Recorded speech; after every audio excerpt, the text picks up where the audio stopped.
Hello students of class 8th. Today I have brought first chapter of 6, the role of the constitutions. In this chapter I am going to teach you about constitutions, need for law, law and dissent. Okay? So chapter first of 6, the role of constitutions. Constitutions, the constitutions of a country is a fundamental law of land. ये संविधान किसी भी देश के मौलिक मूलभूत कानून, जमीनी जो कानून होते हैं वो होता है. इट बाइंड्स डाइवर्स पीपुल, ये विभिन्न लोगों को आपस में जोड़ता है. और some basic law for them, उनके लिए कुछ आधारभूत कानून लाता है. Which are equal for everyone, जो सभी के लिए एक समान होते हैं. It gives us information about the composition and structure of the government. यह सरकार की संरचना और उसका कंपोजिशन कैसे बनाते हैं उसके बारे में हमें सूचना प्रदान करता है. इट पावर्स और उसकी एक सरकार की क्या ताकत होती है और उनके फंक्शन क्या क्रियाकलाप होते हैं. The rights of the people etc, और लोगों के अधिकार के बारे में भी हमको सूचना प्रदान करता है. There is a close relation between law and constitution. तो एक बहुत ही गहरा संबंध होता है कानून और संविधान के बारे में. Next topic, need for law. हमें कानून की क्यों आवश्यकता पड़ती है. Law are meant for the welfare and security the people.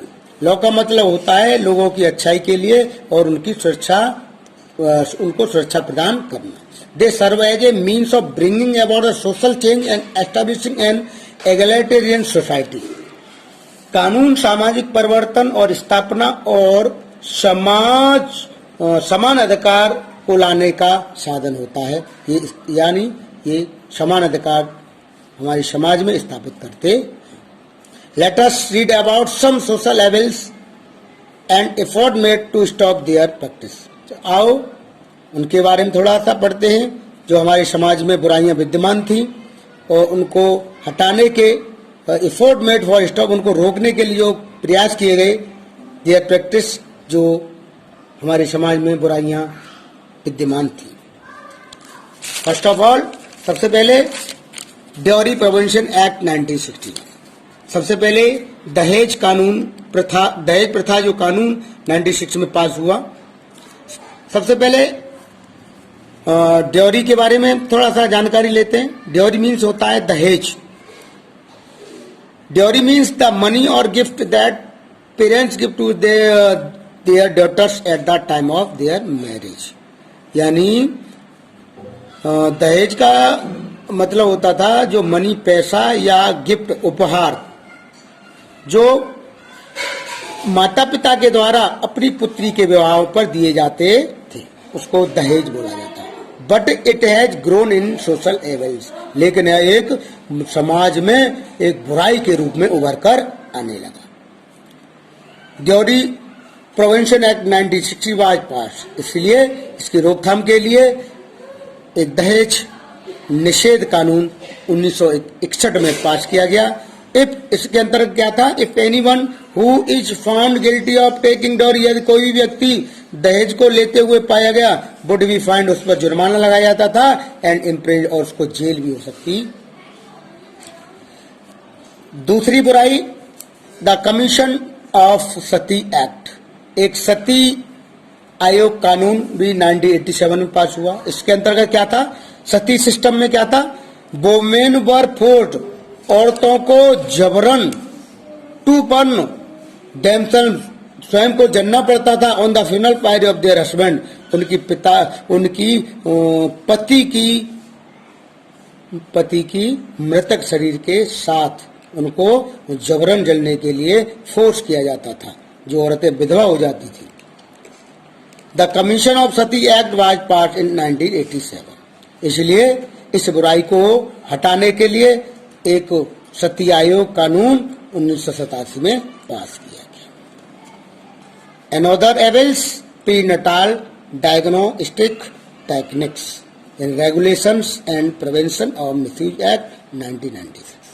प्रीनेटाल होता है जन्म से पहले और डायग्नोस्टिक होता है निदान और तकनीकी, यानी जन्म से पहले ही निदान पाने की एक तकनीकी regulation and prevention of miss use, यानी एक इसको रोकथाम, इसका मिसयूज करने के लिए जन्म से पहले जो निदान तकनीकी थी, इसका मिसयूज, इसका दुरुपयोग रोकने के लिए एक कानून पास किया गया 1996। इसके अंतर्गत क्या था? The birth of daughter is often considered a कस्ट in Indian society.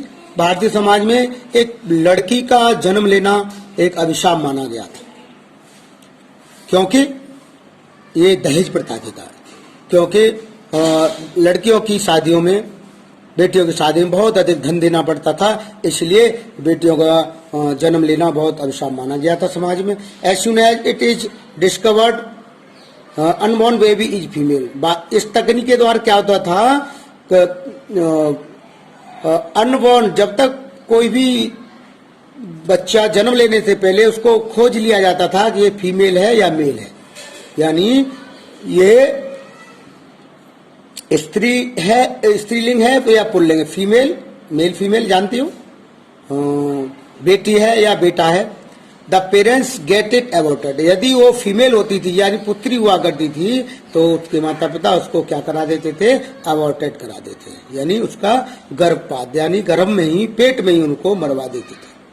To stop this government, इसको रोकने के लिए सरकार ने एक prenatal diagnostic techniques prevention misuse act 1990 pass किया गया 1996, which ban all kinds of sex treatment. इस प्रकार के जो लिंग टेस्ट थे उनको पूरी तरह इसको बैन कर दिया गया, रोक दिया गया। अगर कोई ऐसा करता हुआ पाया गया तो उस पर उसको जेल और जुर्माना। आगे लॉ एंड डिसेंट्स, कानून और नाराजगी। कानून के साथ कोई भी कानून बनता है तो उसके साथ नाराजगी भी चलती है, जैसे आजकल तुम देखते चले आ रहे हो। When a law made by the government, जब कोई कानून सरकार के द्वारा बनाया जाता है, it against the interest of the people, यह लोगों की रुचि के खिलाफ होता है। Then people protest law by showing their dissent. इस प्रकार लोग अपनी नाराजगी दिखाकर इसका विरोध करते हैं। Dissent can be of two types. Dissent जो नाराजगी, हम दो प्रकार से इनको क्लासिफाई किया गया, दो प्रकार से बांटा गया। Number 1 constructive dissent. कौन सा? Constructive dissent. In this form of dissent, इस प्रकार के मतभेद में पीपुल शो देयर डिसएग्रीमेंट, अपनी नाराजगी लोग दिखाते हैं, शो करते हैं इन ए पीसफुल मैनर, बहुत ही शांतिपूर्वक स्थिति। जैसे जिस प्रकार से महात्मा गांधी ने सत्याग्रह, नमक वाला जो साल्ट सत्याग्रह किया था, इस प्रकार का डिसेंट इसके अंतर्गत आता है। दूसरा डिस्ट्रक्टिव डिसेंट, इसमें क्या होता है? नुकसानदायक यानी हानिकारक, यानी विनाशकारी नाराजगी दिखाना। The people protest to show, लोग इसमें विरोध करते हैं दिखा करके डिसएग्रीमेंट, अपना जो नाराजगी, टुवर्ड्स द लॉ, कानून के विरुद्ध, कानून की तरफ, which are not favourable for them, जो उनके लिए फेवरेबल नहीं होते, उपयुक्त नहीं होते। जैसे ब्लॉकिंग रोड्स, यानी सड़कों को रोककर, सेटिंग फायर पब्लिक प्रॉपर्टी, यानी लोगों की पब्लिक प्रॉपर्टी को आग लगाकर, इस प्रकार ये शो, इस प्रकार से वो इस प्रकार के डिसेंट में शो करते हैं लोग। तो ये थे फर्स्ट चैप्टर के बारे में थोड़ी सी जानकारी आपको। इसमें सारे मैंने टॉपिक ले लिए हैं, छोटा सा चैप्टर है, और इस चैप्टर को आप ढंग से और अच्छी तरह से घर पर और रीड करेंगे, और कोई भी प्रॉब्लम्स होगी वो मुझसे शेयर करेंगे। अगली वीडियो में मैं इसकी बुक एक्सरसाइज में आपको भेजूंगा। Thank you, have a nice day.